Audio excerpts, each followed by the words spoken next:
बिस्मिल्लाहिर्रहमानिर्रहीम अस्सलाम वालेकुम। एक नई वीडियो के साथ आपकी खिदमत में हाजिर हूँ। उम्मीद करता हूँ कि सब देखने वाले खैर खैरियत से होंगे। आज की मेरी वीडियो उन लोगों के लिए बहुत ज़्यादा इम्पोर्टेंट है कि जो यूरोप या शेंजन कंट्री के अंदर मूव होना चाह रहे हैं।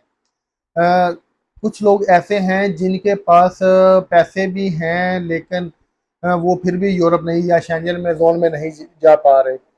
और कुछ लोग ऐसे हैं जिनके ख्वाब तो हैं कि वो यूरोप या शेंजन कंट्री के अंदर जाकर काम करें, लेकिन उनके पास इतने पैसे ही नहीं हैं कि वो अपने इस ख्वाब को जो है ना वो अचीव कर पाएँ या ख्वाब को पूरा कर पाएँ। इसकी कई ज़्यादा वजूहात हैं। एक तो ये है कि आपकी जो कंट्री की इकोनॉमिकल कंडीशंस हैं, वो ही आपकी जो मेन सबब है, मेन वजह है जो आपको वीज़ा नहीं मिल रहे। आपके पासपोर्ट की जो वर्थ है वो दुनिया में सबसे नीचे चौथे नंबर पर है, जिसकी वजह से कोई भी बड़ा कंट्री जो है वो आपको वीज़ा ग्रांट नहीं कर रहा।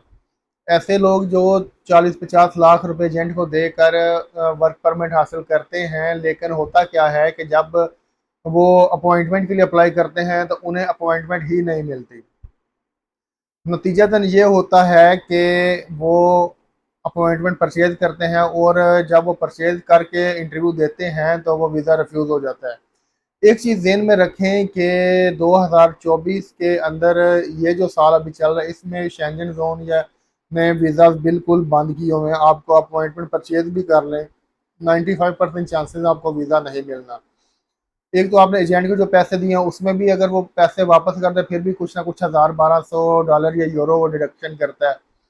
दूसरा, जितना भी आपने अपॉइंटमेंट परचेज करने पर पैसे लगाए हैं, वो भी जो पैसे हैं वो आपके ज़ाया जाते हैं, क्योंकि शेंजन वाले स्पेशली यूरोपियन छोटी कंट्रीज़ को वीज़ा दे रही हैं, लेकिन जो शेंजन जोन है उसने ऑलमोस्ट 95% वीज़ाज को उन्होंने बैन किया हुआ है। वो बांदियों पाकिस्तानियों को दे ही नहीं रहे। उन्हें पता है कि वर्क परमिट दूर चले, वो तो अभी अपॉइंटमेंट के इशू की वजह से मिल रहे, विजिट वीज़ा पर जो जाएगा बंदा उसने वापस नहीं आना, तो वो वीज़ा बिल्कुल ग्रांट नहीं कर रहे। बाकी जो छोटे यूरोपियन कंट्रीज हैं जो ईयू का पार्ट है लेकिन वो शेंजन का पार्ट नहीं है, जैसे सर्बिया है, इसके अलावा अल्बानिया है, और भी बहुत जो छोटी छोटी कंट्रीज हैं वो उनकी वीज़ा रेशो कदरे बेहतर है। अगर आपने ट्राई करना है तो उनको अप्लाई करें। दूसरा ये कि ऐसे लोग जिनके पास पैसे बिल्कुल नहीं है वो तो ख्वाब ही देख सकते हैं यूरोप में जाकर, पाकिस्तान से शेंजन या यूरोप में जाकर काम करने का। आज की वीडियो के अंदर इस चीज़ का हल लेकर आए हैं कि कैसे आप कम पैसों के अंदर आसानी के साथ मुख्तलिफ दूसरे जो कंट्रीज हैं उनको सीढ़ी बनाते हुए यूरोप या शेंजन के अंदर जाकर आप वीज़ा अप्लाई करके वहाँ पर वर्क परमिट पर जॉब हासिल करके काम कर सकते हैं। कुछ कंट्रीज़ की डिटेल मैं आपके साथ इस वीडियो में शेयर करूंगा कि किन किन कंट्रीज़ में आपको जाना चाहिए, और अगर आप वहाँ पर जाकर काम करते हैं तो आप मंथली कितनी सैलरी कमा सकते हैं। इसी तरह के और भी बहुत से क्वेश्चन हैं जिनके जवाब हम इसी वीडियो के अंदर जानने की कोशिश करेंगे। वीडियो को एंड तक देखिएगा, स्किप ना कीजिएगा, ताकि आपको एक एक चीज़ समझ सके। लेकिन आगे बढ़ने से पहले आप सबसे वही रिक्वेस्ट है कि अगर आप चैनल पर नए हैं तो चैनल को सब्सक्राइब कीजिएगा और बेल आइकन जरूर प्रेस कर लीजिएगा। इसके अलावा वीडियो को लाइक, कमेंट और शेयर भी ज़रूर कर दीजिएगा। मेरे जो बाकी मुख्तलिफ सोशल मीडिया प्लेटफॉर्म्स हैं उनको भी लाइक और फॉलो कीजिएगा, लिंक्स मैंने नीचे डिस्क्रिप्शन के अंदर दिए हुए हैं। और अगर कोई क्वेश्चन हो तो कमेंट सेक्शन के अंदर या जो व्हाट्सएप नंबर नीचे दिया हुआ उस पर आप वॉइस नोट या टेक्स्ट मैसेज के थ्रू रब्ता कीजिएगा। इंशाल्लाह मैं आपको रिप्लाई करूँगा। अब बिना देर की अपने असल टॉपिक की तरफ आते हैं। सबसे पहले तो माजरत के मेरे तो थोड़ी तबीयत ख़राब है, गला ख़राब है, जिसकी वजह से शायद आपको साउंड क्वालिटी या मेरे बोलने में या आपको सुनने में थोड़ा सा इशू आ रहा होगा। उसके लिए मैं एडवांस में माजरत करता हूँ। देखें, एक चीज़ तो ये अंडरस्टूड है कि आप पाकिस्तान से डायरेक्ट यूरोप या शेंजन में जाना ऑलमोस्ट इम्पॉसिबल है इस साल। हाँ, 2025 में अप्रैल से लेकर अगस्त तक कदरे चांसेस बेहतर होने के हैं, चांसेस हैं कि थोड़ा सा वो जिसकी जो रेशियो है वो बेहतर हो जाए, लेकिन फ़िलहाल मेरा मशवरा है कि आप शेंजन को भूल जाएं, उसके मुतबादल की तरफ जाएं। कुछ कंट्रीज़ हैं जिनकी डिटेल मैं आपके साथ शेयर करने लगा हूँ। 3-4 कंट्रीज़ हैं वहाँ पर। एक तो आप 5-6 लाख में आसानी के साथ चले जाएंगे। दूसरा, 1 से 2-2.5 लाख रुपए तक आप आसानी से कमा सकेंगे।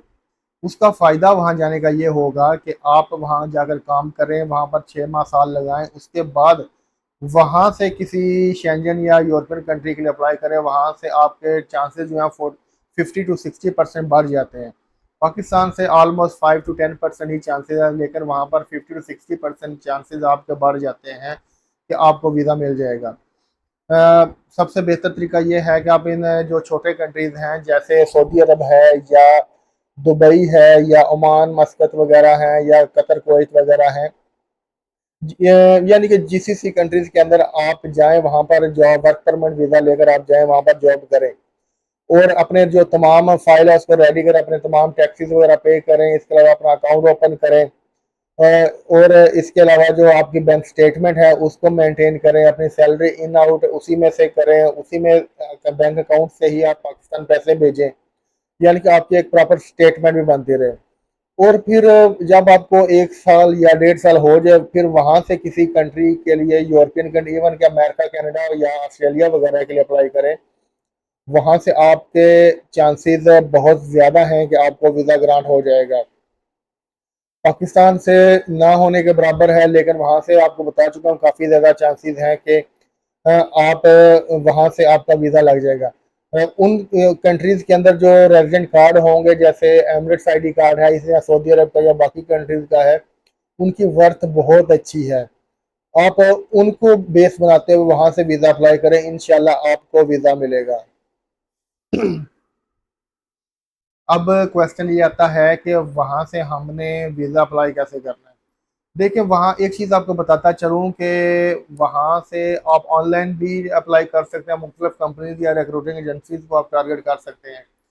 दूसरा तरीका ये होता है कि बहुत से अच्छे कंसल्टेंट्स हैं जो इन कंट्रीज़ के अंदर बैठे हुए हैं, जैसे दुबई में समीर भाई हैं, इसी तरह बाकी कंट्रीज़ के अंदर भी लोग बैठे हुए हैं, आप उनसे रब्ता करें।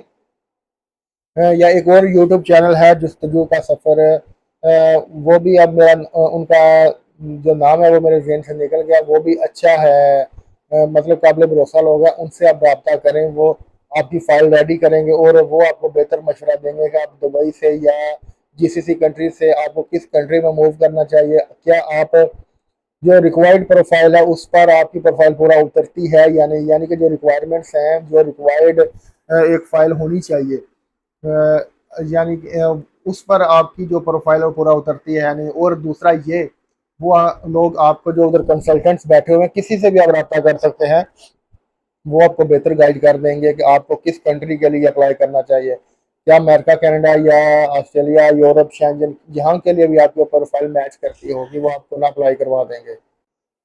इन कंट्री से आपके जो चांसेस हैं वो बहुत ज़्यादा बढ़ जाएंगे बजाय के पाकिस्तान के। तो मेरा मशवरा है कि आप तकरीबन 6 से 8 माह के लिए यूरोप या शेंजन को भूल जाएं, आप जीसीसी कंट्रीज़ में किसी में भी मूव कर जाएं। एक तो उसका प्लस पॉइंट ये होगा कि आप जाते साथ जॉब लग जाएंगे, 1 से 3 लाख या 2 लाख तक आप आसानी के साथ कमा लेंगे। और दूसरा ये कि वहाँ से आपके चांसेस बहुत ज़्यादा होंगे कि आपको वीज़ा ग्रांट हो जाए, बजाय कि पाकिस्तान, इंग्लैंड, बांग्लादेश या इंडिया के। यहाँ से आपको वीज़ा ना मिलने के चांसेस बहुत ज़्यादा हैं, जबकि वीज़ा मिलने के चांसेस ना होने के बराबर हैं। सबसे बड़ा इशू जो मैंने आपको बता दिया है कि एक तो अपॉइंटमेंट का, दूसरा एक चीज़ शायद मैं आपको बताना भूल गया कि एम्बेसीज को भी पता है कि अपॉइंटमेंट्स बिल्कुल क्लोज हैं, नहीं मिल रही, और जो लोग अपॉइंटमेंट लेकर आ रहे हैं वो उन्हें भी पता है कि लोग परचेज करके आ रहे हैं, तो वो उस बंदे का वीज़ा 110% रिफ्यूज़ कर सकते हैं। हमारे थ्रू कुछ लोगों ने इटली की अपॉइंटमेंट 10-10 लाख, 8-8 लाख में परचेज की, लेकिन एट द एंड होता क्या है, वर्क वीज़ा के लिए वो अपॉइंटमेंट तो हमारे परचेज कर लेते हैं, लेकिन एट द एंड होता ये है कि वीज़ा रिफ्यूज़ हो जाता है। तो इस नुकसान से बचने के लिए बेहतर ये है कि आप पाकिस्तान को छोड़ें, यहाँ पर जीसीसी कंट्रीज जाएं, वहाँ से कुछ 6 माह या 1 साल या 1.5 साल गुजारने के बाद आप किसी बड़े यूरोपियन कंट्री या शेंजन कंट्री के लिए अप्लाई करें। हो सकता है कि आप जब जीसीसी कंट्रीज जाएं, अल्लाह ताला आपके रिज़्क में इतनी बरकत दे दे कि आप कहेंगे हम यही सेट हैं, यही हमारे लिए बेस्ट है, आप आगे जाने का सोचें भी ना। लेकिन फिर भी अगर आप दूसरी कंट्रीज, यूरोपियन कंट्रीज या शेंजन में मूव होना चाह रहे हैं, तो सबसे बेस्ट है कि पाकिस्तान को छोड़कर आप जिस कंट्रीज में शिफ्ट हो जाए वहाँ पर जॉब करें, अपनी प्रोफाइल को, जो आपकी फ़ाइल है उसको रिक्वायरमेंट्स के अकॉर्डिंग वो पूरा करें, और फिर जो है ना वहाँ से वीज़ा अप्लाई करें। मुख्तलिफ कंसल्टेंट्स बैठे हुए हैं दुबई, ओमान, कतर, कुवैत या सऊदी अरब के अंदर, उनसे आप रब्ता कर लें, वो आपके प्रोफेशनल वे के अंदर फाइल रेडी कर देंगे। और अगर आप हमारी सर्विसेज लेना चाह रहे हैं तो हम भी हाजिर हैं, इंशाल्लाह आपको एक प्रोफेशनल वे के अंदर फाइल रेडी करके आपका वीज़ा अप्लाई करवा दिया जाएगा, और इंशाल्लाह चांसेस होंगे कि आपको वीज़ा लगेगा। ये थी आज की वीडियो, जिसके अंदर मैंने जो करंट सिचुएशन है, कोई ऐसा सच स्पेशल टॉपिक पर वीडियो तो नहीं थी, लेकिन मैंने सोचा कि एक छोटी सी इन्फॉर्मेशन आपको पास आउट कर दी जाए कि आपको किन कंट्रीज़ का वीज़ा अप्लाई करना चाहिए, किन का नहीं करना चाहिए आजकल अगले 6 से 8 माह के दौरान। तबीयत मेरी ख़राब थी, मैं किसी टॉपिक पर सर्च नहीं कर पाया, तो आप लोगों के साथ बातचीत का ये एक छोटा सा बहाना होता है। तो मैंने कहा एक इस टॉपिक पर बना देता हूँ वीडियो के किन कंट्रीज़ को अभी हमें अप्रोच करना चाहिए और किन कंट्रीज़ को नहीं। उम्मीद है कि आपको मैं जो बात बताना चाह रहा हूँ वो समझ आ गई होगी। अगर कोई फिर भी मैं नहीं आपको बेहतर तरीके से समझा पाया तो नीचे कमेंट सेक्शन के अंदर या व्हाट्सएप नंबर पर आप मैसेज करके रब्ता कर सकते हैं। इंशाल्लाह मैं आपको क्लियर करने की कोशिश करूँगा। अब मुझे इजाज़त दें, नेक्स्ट किसी अच्छे से टॉपिक के साथ आपकी खिदमत में फिर हाजिर होगा। अपना बहुत सा ख्याल रखिएगा। अल्लाह हाफिज़।